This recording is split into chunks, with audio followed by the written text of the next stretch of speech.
번 돈 100% 빚 갚는다. 밥 먹을 돈이 없어요.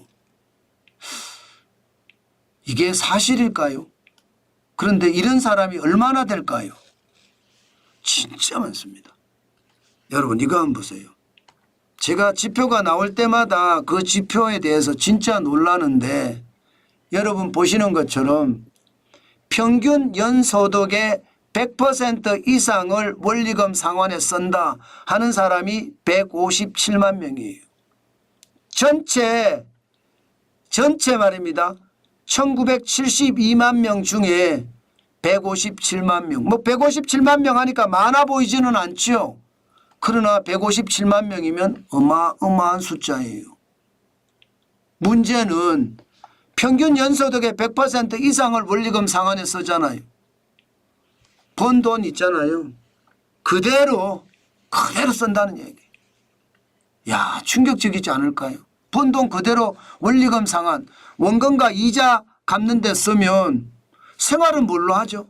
아니 밥은 그만 어떻게 먹냐고요. 라면이라도 살 돈이 있나요? 없다는 뜻이에요. 그만큼 말입니다. 최악의 시나리오가 써진다는 이야기입니다. 이것보다 더 심각한 것은요. 이 연평균 소득의 100% 이상 원리금 상환을 하고 있는 157만 명을 포함을 해서 연평균 70% 이상을 원리금 상환하는 사람들, 이것도 여러분 만만치 않습니다. 257만 명이에요. 70% 이상을 원리금 상환에 쓴다 이러면 여러분 어느 정도인지 아세요? 생계비 빼고, 생계비라는 게 먹을 수 있는 거예요. 생계비 빼고 모든 돈을 원리금 상환에 쓴다는 뜻입니다. 모든 돈을. 이러면 여러분 이게 생활이 되겠냐고요. 생계비 빼고 모든 돈을 원리금 상환에 쓰면 이게 미래가 없잖아요. 미래가. 그만큼 말입니다. 지금 상황들이 굉장히 어렵다 이렇게 이야기할 수가 있습니다. 게다가 이 상황이 너무 심각한 것은요. 대출 받는 사람들, 가계 대출자가 1972만 명이잖아요. 여기에 대출한 돈이 1859조 3천억 원입니다. 근데 이게 점점 늘어나요. 점점 늘어난다는 거예요. 그게 문제입니다. 지금 보시다시피 2023년 2분기에 1845조 7천억 원이었잖아요. 그런데 올 2분기에는 6월 말 기준이면 1859조 3천억 원. 13조 3천억 원이 늘어났습니다. 가계대출자가. 전체적으로 가계대출자는 뭐 1년 사이에 6만 명가량 0.3% 줄었다고 하지만 대출 금액은 더 늘어났습니다. 이것은 여러분 터지면 끝장난다. 외환위기의 몇십 배다 그 이야기 아시죠? 가계대출이 터지면 그렇게 된다는 이야기거든요. 김대기 전 대통령 비서실장이 이런 얘기를 했습니다. 그런데 그 상황이 지금 최악의 상황으로 갈 수 있다는 것, 저는 충분히 있을 수 있는 일이라고 생각을 합니다. 왜 제가 그렇게 생각하느냐? 밥 먹을 돈도 없는 사람들이 많아지기 때문입니다. 더 심각한 거 한번 보실래요?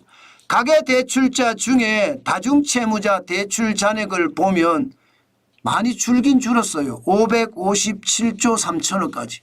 많이 줄었죠. 1859조 3천억 원에서 557조 3천억까지 줄었으니까 4년 6개월 사이에 526조가 많이 줄었습니다.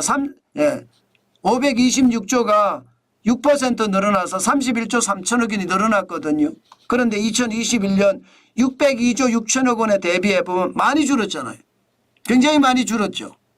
줄어서 다행이다 이렇게 이야기할 수는 있습니다. 그런데 중개 문제가 아니에요. 수는 늘어납니다. 수는. 가계대출의 다중채무자 수가 도로 늘어나고 있습니다. 게다가 퍼센테이지는 더 많이 늘어나요. 22.92%까지 늘어나고 있습니다. 22.92%까지. 야, 이게 문제입니다. 전체 가계대출자가 1972만 명인데 그중에 다중채무자는요 452만 명. 다중채무자라는 게 3개 이상 금융기관에서 돈을 빌린 사람들을 다중채무자라고 이야기합니다. 다중채무자가 진짜 많죠. 22.92%. 이거 터지는 건 시간 문제다 이렇게 이야기하는 것 저는 사실로 봅니다. 왜 제가 그렇게 보느냐. 지금 2023년 3분기 기준으로 봤습니다. 연체율이 1.5%, 1.5%. 그런데 이게 2024년 당연히 연체율 늘어나고 있고요. 2024년 2분기는 더 많이 늘어나고 있습니다. 그렇게 생각을 해보면 결국 김대기 대통령 비서실장이 이야기했던 것처럼 이게 터지면 끝장난다는 가계대출 지금 심각하다. 외환위기에 몇십 배 된다는 위기감 저는 굉장히 커진다. 이렇게 이야기할 수 있을 거라고 봅니다. 저는 여러분 시장 절대로 가볍게 봐서는 안 됩니다. 저는 여러분들하고 이야기를 하면서 저도 시장을 보면서 많이 말씀을 드리거든요. 그런데 시장의 위협감은요. 저는 다른 어느 때보다 크다고 봅니다. 이게 지표가 난립되어 있는데 전체적인 제가 지표를 쭉 말씀을 드릴 때 보면 일관성은 가지고 있습니다. 생각보다. 일관성을 가지고 있다는 건 여러분 경제가 일관되게 나빠진다는 얘기. 일관되게. 저는 그게 더 충격이라고 생각합니다. 게다가 시장의 거품은 또 얼마나 크게 만들어지고 있습니까? 저는 시장의 거품이 지금 그 어느 때보다 크게 만들어지고 있다고 보거든요. 이게 돈 풀어서 성장한 거라서 한번 무너지면 인정사정 없습니다.